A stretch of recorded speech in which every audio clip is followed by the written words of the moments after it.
Right, sir. Bismillah ar-Rahman ar-Rahim. Thank you, Asadik Institute, and for inviting me in this webinar, important webinar. And the question you asked that whenever we listen about the Islamic banking, the there are a lot of criticism upon the Islamic banking and financial system, and usually in the academia side and the opponent of the Islamic banking side, we have a uh, big question we have to face, and that is that whether Islamic banking is Islamic or not, or it is a replica of the conventional banking system. Actually, this is this criticism and this objection that Islamic banking is Islamic or not. It is based upon actually some misconception, misinformation regarding the Sharia, because the people usually they know conventional finance, conventional economics, and they have no idea that how does Sharia work. Actually, when you see the conventional financial system, the conventional financial system works only one single contract, and that is a loan. And they name single contract loan into various products. For example, when the conventional bank says that we are giving lease, it is actually financial lease usually, which is in the eye of Islamic law, it is a loan contract. When they say that we are giving a running finance, again it is a loan contract. When they say that we are giving you house finance, again it is a loan based contract. So they are just labeling their products with various titles.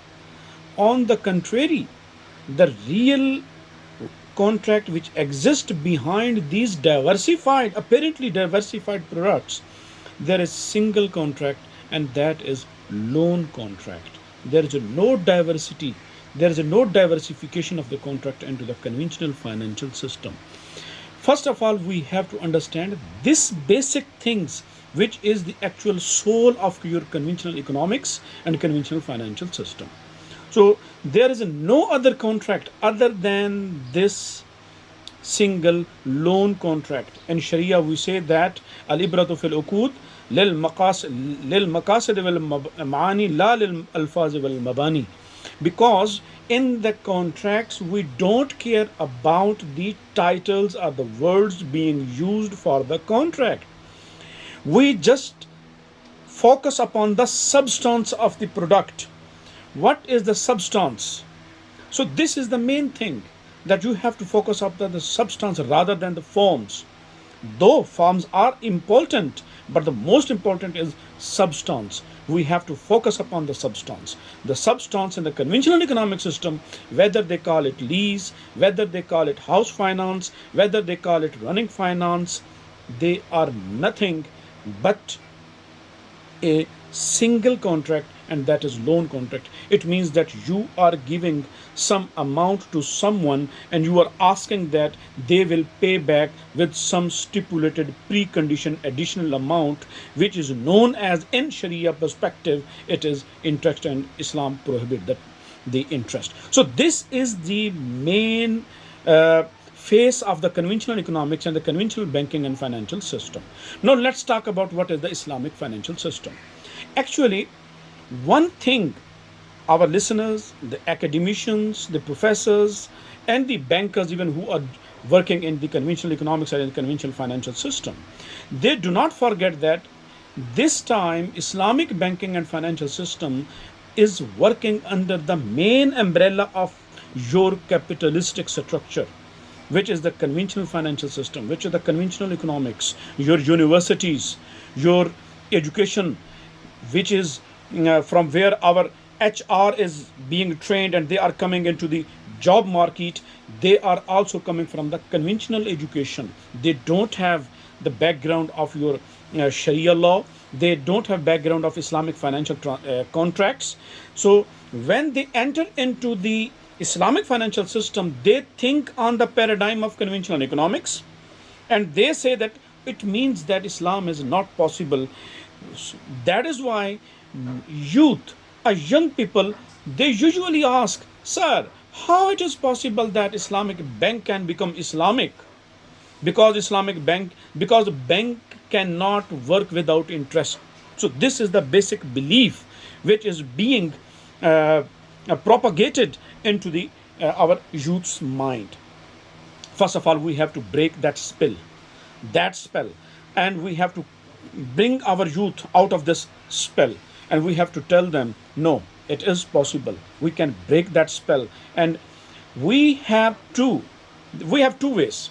One, that we have to continue our journey on the Islamic banking and financial system under the umbrella of the conventional system, but with the intention, inshallah, one day will come that this capital structure, this castle will be conquered by Islam, and we will demolish the capitalism, and we will replace it with the system, prophetic system, the system of God, and inshallah, 100% economy will build upon the Islamic economic principles.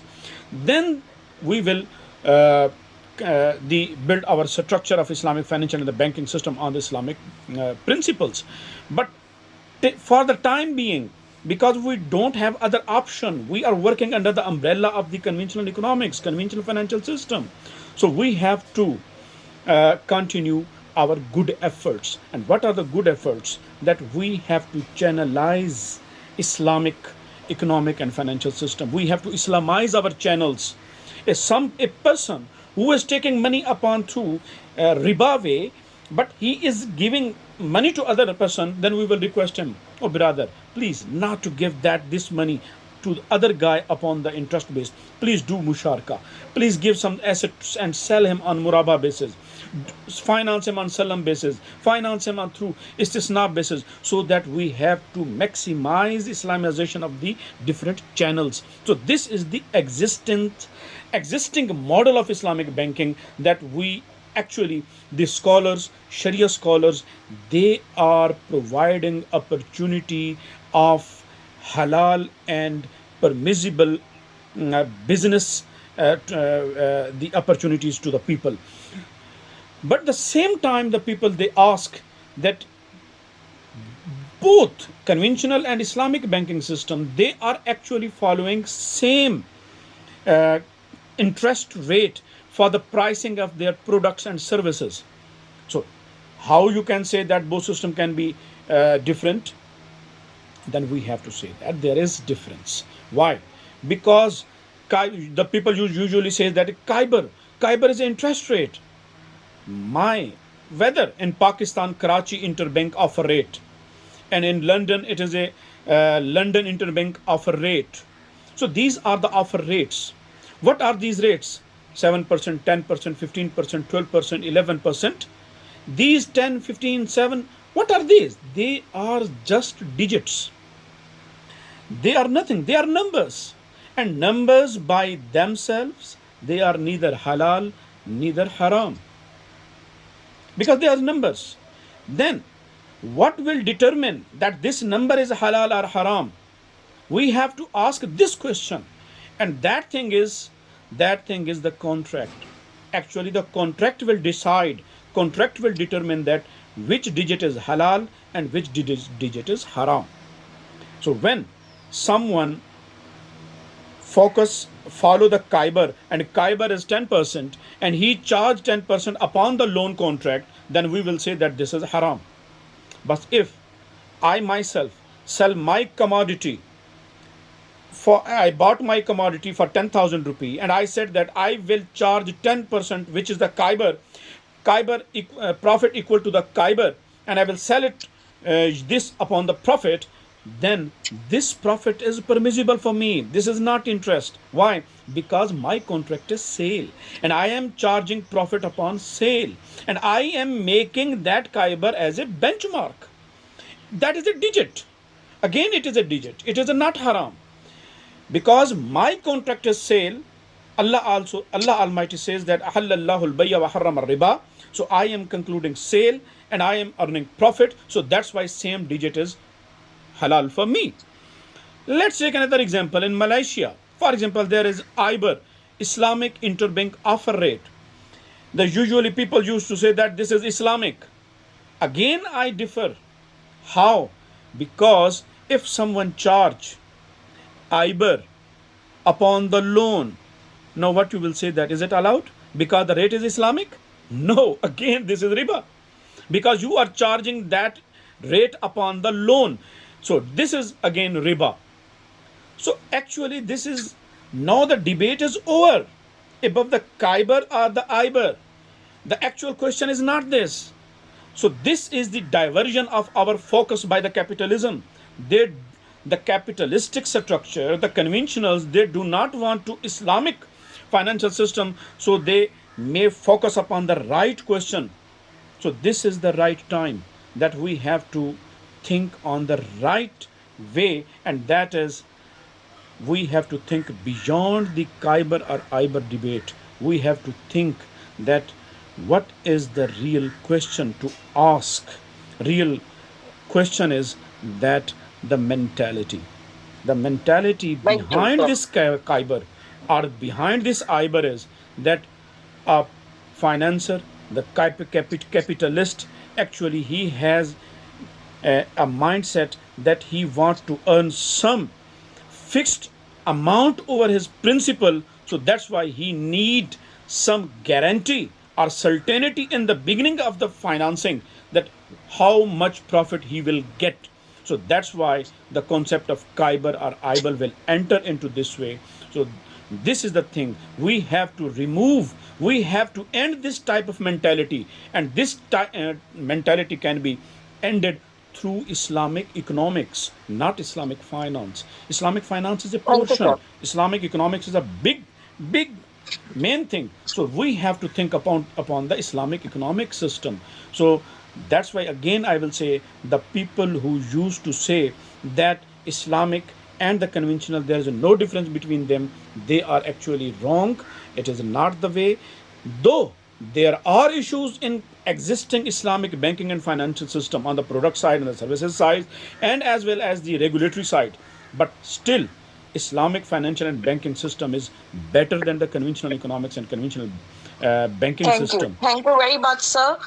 We really appreciate that you have correctly identified and pointed out that our young minds have been inculcated with a wrong perception that Islamic banking is merely a name, and that stigma and that taboo has to be, broken. And secondly, sir, it leads to my next question, as you have very aptly specified Khyber and Iber, and what is the actual subject matter of the contract that actually matters. So my next question is, what is the difference between riba and trade-based financing? I have three more questions with you, so I want some best explanation as you have shared earlier, but considering paucity of time, I request brief answers from you. Thank you, sir. The simple is behind the riba and the trade, the difference is risk. That is the thing. Allah Almighty says, "Ahallallahu al-bay'a wa harram riba." There was no risk in riba, and there was risk in trade. The people usually says that risk and riba exist because if I lend some money to borrower and I have a risk that he will not pay me, so this is my risk of loss. I am bearing risk of loss, so that's why I must be paid a profit, because al khiraju biz zaman, if you want to make profit you must be a risk of loss. So he says that I am bearing risk of loss. Again I say that you name it that this is risk of loss. Actually the financial economic, even the conventional financial system does not call it risk of loss. It is a risk of default. Risk of default is a risk that can be controlled by human being. You can control it when at the time of lending, if you think that there is a problem of mistrust and he will not pay back, then ask some guarantee, ask some pledge, ask some surety. Then your risk has been covered. Risk is zero, revenue is zero. So that is the higher the risk, higher would be the return. Lower the risk, lower would be the return. So zero risk, zero return. In trade based most, there is a risk. I myself bought a commodity for 10,000 rupee with the intention that I will sell it into the market for 11,000 rupee. But at the time of buying, I have no certainty that I, I, I will sell it on the 11,000, because the market situation can be up and down. If there is a good fortune for me, I may sell it on 11,000 rupee, but equally possibility is that I may sell it for the 9,000 rupee. Then at that time I have to face 1,000 rupee loss. So this is the difference between riba and trade. Riba, there is a no risk of loss, and trade, you have risk of loss. So that's why you are allowed to earn profit.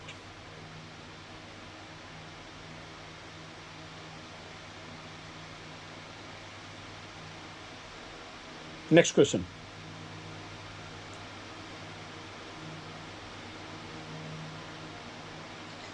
Thank you, sir. That lead to my another question. As you have mentioned, in trade-based financing, risk is the only element. So, how can we say that murahaba, mushar, um, and other Islamic products that are hybrid can be considered Sharia compliant contracts? First of all, we have to think on two grounds. There are two terms, Sharia compliant and Sharia based. These are two terms used in Islamic banking and the financial system. When you, and at the academic point of view, Sharia based contracts are the contracts that are newly and primarily introduced by the Sharia, like Murabaha.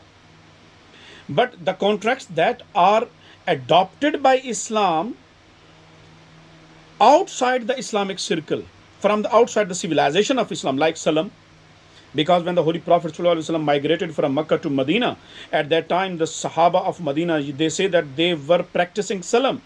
But Holy Prophet, peace be upon him, adopted it and modified it, because at that time they have four missing elements in the Salam before Islam. That was, they do not determine the price of the commodity, they do not determine the quality, they do not decide the delivery of the subject matter, and they don't fix the quantity of the commodity. The Holy Prophet ﷺ said that if you want to enter into the Salam contract, then you have to fix your quality, fix your price, fix your delivery date, and fix your quantity. So then your Salam is allowed. So this is Sharia compliant contract. The Holy Prophet ﷺ made it compliant with the Sharia principles. So these are the two things. So we have Sharia compliance as well as Sharia based, two types of contracts. So that's why I used to tell my students, used to teach them that Islamic banking and financial system is more innovative, more advanced as compared to conventional economics and banking system. Islamic financial system provide you the entrepreneurial opportunities. It promote entrepreneurship, it create jobs. This is the main the you can say the advancement of Islamic financial system, superiority of the Islamic financial system over the conventional banking system. Thank you, sir. Thank you, sir. Very well said. That this system only as promulgated by our Prophet, and Allah has identified the system. So this system is justice based and ethics based. So my next question in this regard is, could you kindly shed light on the role of risk sharing in the Islamic finance, particularly the gap between theory and the actual market practice? That's what we have always, we have to, being Islamic bankers, we have to face this question mostly. So I'll appreciate your response in this regard. Actually, when we start to talk about the risk sharing, why this risk sharing is element is absent into the practical Islamic banking and financial system. Actually, this is not just supply side problem, this is also demand side problem as well. When we say that in the days of the Holy Prophet, in the days of Aimmas, in the days of Hazrat Sayyidina Imam Jafar Sadiq radiallahu ta'ala anhu, in the days of those sacred times, the people used to trust each other, they do not violate trust. But when you think about your current era, and you know that what has been done to the trust, so there is a trust deficit in this era. Banking sector, they are not willing to trust upon the public, and public, they have no trust upon to the your institutions. So this is two ways in trust, mistrust upon to the each other from the supply and the demand side. So that's why in Islamic banking and financial system, the risk sharing element is very minimum. You will find running musharka, but still, I have written 3 to 4 years ago and criticized the product of running musharka. There are still problems into the running musharka Sharia issues, but still it is better than running finance. But still it is better than running finance because that is 100% product which is based upon the interest. And again, when you see the asset side,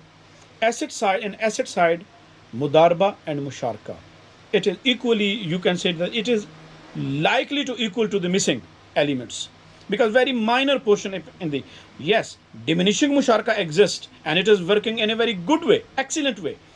But in the shirkatul aqd contractual basis, you have to finance some contract and the participatory modes, then there is a trust problem that the private company who comes to the bank, it is very unusual and they do not like to share their account books to show that whether we have profit or we have loss, how much profit, how much loss. So this is the big problem regarding the trust deficit. Otherwise, the best modes to uplift your economy or your economic system, your financial or the banking system, musharka, mudarba are on the top of the contracts. But still, sale based modes, I usually listen, the people used to say that Muraba is not ideal. Why it is not ideal? Muraba is ideal. Muraba is a good because it protects innocent customer from the clever buyers. When someone buy on Murabaha, it means that three things: that seller, he must disclose true purchase price, he will not tell a lie into cost disclosure. So it means that you are protecting your depositor, your the buyer side, and the buyer will be protected from the lie, so he will get trust upon the seller. So that's why Muraba is ideal. Yes, when you compare that either we have to finance our, build our economy on the principles of musharka or murabaha, then we have to more focus upon the musharka basis, but still muraba will exist in your society. Thank you, Dr. Saab. Dr. Saab, carrying this discussion forward, as you have mentioned, there is a trust gap. Well, there is also a perception gap that need to be addressed. And there is one most frequently asked questions from practitioners is, if Islamic banking is genuinely trade-based, then why do customers often perceive repayment obligation as similar to conventional banking? So this is something that need to be addressed. Your brief answer would be appreciated. Thank you, sir. This is a big problem. People perceive in this way. There are various, you can say that the reasons. Misinformation is the main reason. Usually the people who are working 40 years, 30, 40 years into the conventional banking, still they claim that we can understand Islamic banking. Sorry to say, it is not possible. The people who are Sharia scholars, but they don't have any idea about the conventional economics on academic side. They don't know what is macroeconomics, what is microeconomics. They don't know what is the capital and Islamic money markets, the conventional capital and money markets, how Security Exchange Commission of Pakistan does work, what is your business structure, what is your economy structure. But they don't know about this aspect, but they know about Sharia. Sorry to say, they also have no capacity to determine whether the banking system is Islamic or not. So you need to scholars who must possess both sides of education, both sides of knowledge. Then it will be possible for you. And we have to increase our the, you can say that awareness level. And State Bank of Pakistan is doing very good thing that they are actually conducting their seminars into the madrasas, into the various Sharia institutions, and they go and they educate the Sharia scholars regarding Islamic banking and financial system. And I hope that inshallah future is bright. Thank you. Thank you very much, Dr. Saab, for laying such a strong conceptual and intellectual foundation for today's discussion. I can see we have questions from our audience, and I request you if you can type the answers, then considering the scarcity of time, I'll really appreciate if you can respond to the question's answer. Moving forward, we have our next speaker, Maulana Sayyid Mazhar Abbas Zadi. He is